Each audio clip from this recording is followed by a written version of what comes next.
Let's look at all the PlayStation 4 Pro launch games, and I have some takeaways. This is the Raptor News reactions on the latest gaming news, brought to you by the PlayStation blog, where Sony put out all the PlayStation 4 Pro titles that will be available at launch and later. So here we have the whole list. There will be more than 30 titles at launch and 45 plus by the end of the year. So let's look at some games. We see Battlefield, we see Call of Duty, that's of course pretty huge. Mafia 3, the Elder Scrolls Vive, Skyrim, Elder Scrolls Online, Naughty Dog titles, and of course World of Tanks, a huge free-to-play game. That's interesting. One takeaway is that there are a lot of PlayStation VR games, and that's of course really nice. So what does a PlayStation VR game do on PlayStation 4 Pro? Well, if you now maybe try a PlayStation VR game on the normal PS4 and you think, okay, the graphics do not look very good, well, I think the PlayStation 4 Pro can fix it. I did not try it yet, but I can imagine that that's the case. The creators of Farpoint, that's an upcoming first-person shooter, really said that, oh, we can have 2 times the resolution or the times of pixels on the PlayStation 4 Pro. And that can help, obviously. So let's look at the PlayStation VR games. Drive Club VR. I played that game and it didn't look that good, so hopefully the graphics will be better in the PlayStation 4 Pro version. We have Bound, I missed that. That's PlayStation 4 VR compatible. We have PlayStation VR Worlds, of course. That's awesome. Res Infinite. Riggs, my favorite PlayStation VR game from Gorilla Cambridge. Robinson the Journey. Not out yet at the time of this recording, but it's a dinosaur puzzle game. Looks pretty cool. Hopefully it's good. By Crytek. Playroom VR. It's a free game, of course, you get with the PlayStation VR. Tumble, Until Dawn, Rush of Blood, and that's about it. But that's a nice list. From the 30 plus games, there are like 8, 9 PlayStation VR titles. That's pretty cool. Then another takeaway is that there are not a lot of indie games.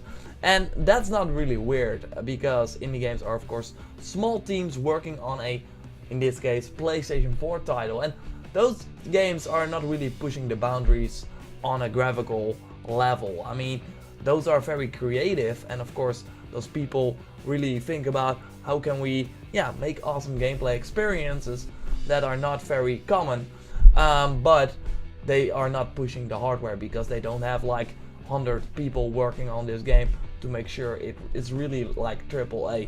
So it's obvious that they are not really working on PlayStation 4 Pro because, okay, what would be better, right, for those type of games? So that's very interesting.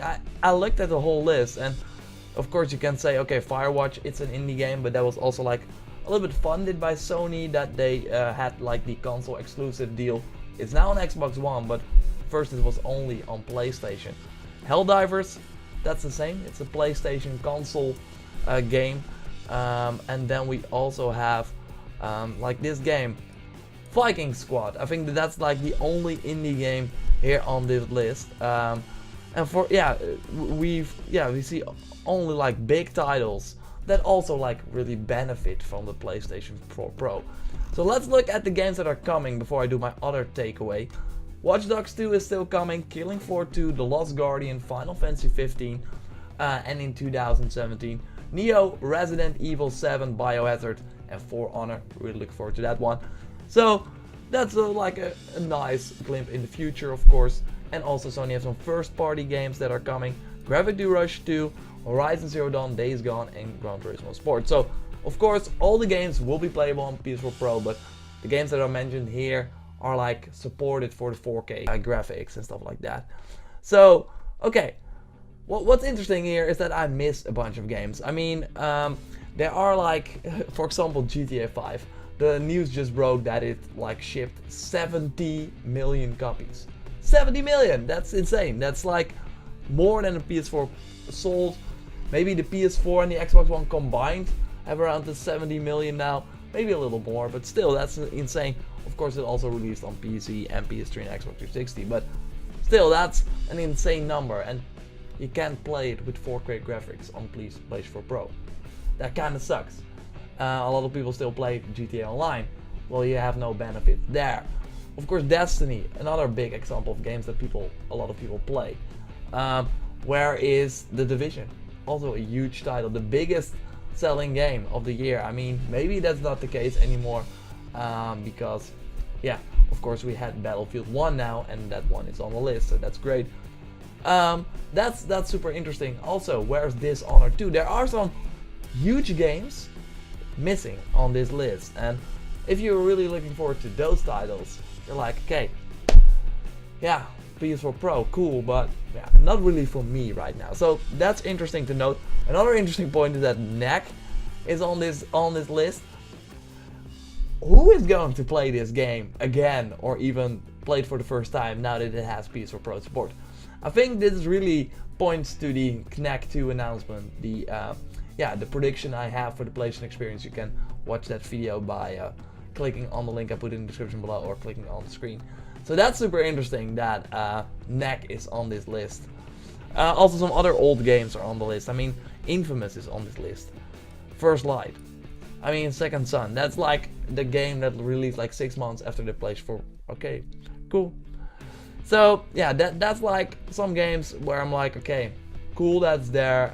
Probably a Sucker Punch. I mean, that's a first party studio, of course. So of course Sony was like, okay, go guys, do it. And yeah. So that's it. That's the PlayStation 4 Pro these are the PlayStation 4 Pro launch titles. I put a link to this article in the description below so you can check them all out. Let me know what you think. Do you miss any games? Let me know in the comments down below. Subscribe for way more PlayStation 4 Pro content. I will be going to an event for IGN Benelux. I'm an IGN Benelux editor, if you didn't know. We'll be checking out some games, so maybe I have some impressions up on the channel about that. I think I do. So be sure to subscribe. Like this video if you did, and I will speak to you next time.